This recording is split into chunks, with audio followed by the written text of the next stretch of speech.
I was just thinking about how even before I got tinnitus, I didn't just sit in a quiet room all the time and think about the sound, right? Well, I mean, or the quiet or the silence in that case. But yeah, I was just watching some videos on my phone and learning Chinese, and I didn't think about the sound. Um, Now I can hear it, but there's some birds chirping outside, and there's a little bit of kind of whirl of the wind, and it kind of helps to not notice it very much. Um, that being said, I'm so fortunate because I've reached a point where I don't really have to fight for it or anything like that. I can I can hear it and then notice that it's there, and then just my thoughts will move on to something else, and I'll forget about it again. And that's, I guess, in essence, the idea of habituation. Um, so I've reached a place where I'm not fighting anymore. I'm not working hard to not think about it. But I had to do some work to be able to be like this. And now it's really easy for me. It's not a problem for me at all. So that's why I make this channel. I hope I can help you get where you don't think about it very much and things are easier for you. So it's really good to keep doing things where you have to use your brain on something else and get good at doing that. It's perfectly fine to maybe sit back and watch some comedy videos and laugh at them. It's really important that you can understand that you choose your state of mind.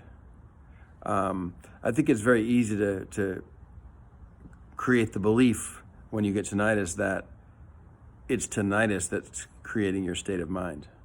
It's tinnitus that's deciding how you feel. And it does not have to be that way, but it may take some effort because this sudden change in your life where you have this sound, it takes some adjustment. But even with the sound, I mean, we have sounds in our life, don't we? And we can't control those sounds either, well, maybe not all of them anyway. So it's like you have to learn to decide, okay, even though whatever's happening, I don't have to feel worried or feel like I'm hopeless or something, that this sound is going to always be a big problem. I can move my thoughts to something else and do something, a little bit more productive. I can learn a new skill, study art or music or dancing or really anything under the sun. And I give myself permission to do that now. So I want you to give yourself permission to start working on something that's going to benefit you in the future, where you can make progress toward getting better at some skill, something you've always wanted to do, or maybe something you've already been working on. I've made so much progress in my Chinese since I started this. I used to, one of the techniques I would use to not think about the tinnitus was to imagine drawing characters. It's kind of a weird thing to do, but like if I'm drawing characters, I could use a pen, but I could also use my finger to draw Chinese characters. And I kind of think about that in my brain, and I'm writing a sentence. I might move my hand, or I might just think about it in my brain. And my brain gets involved in that. So it's hard to also think about the tinnitus. You see what I mean? So it's like something if you can find things like that where you can be thinking about something else, and your brain sort of has to get involved in doing that. Maybe it's a form of meditation, or it's a form of just allowing your creativity to come in, where you have to think of something, and then your brain gets busy trying to do that thing, and then developing that skill. And you can do it in your own way. I'm just giving you the one way I did, which is you're probably not going to draw Chinese characters, but you could if you wanted to. We could practice together. Just getting involved in something, and then something that you can progress in.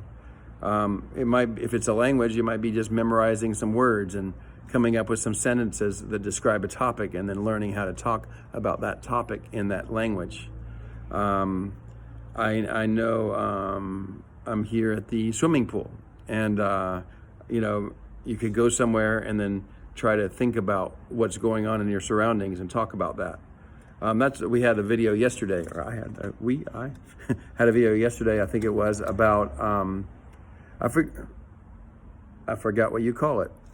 There's a key word here, but where you use your five senses and you think about what you see, hear, feel, smell, taste, and then your brain gets involved in mindfulness. That's the word, mindfulness.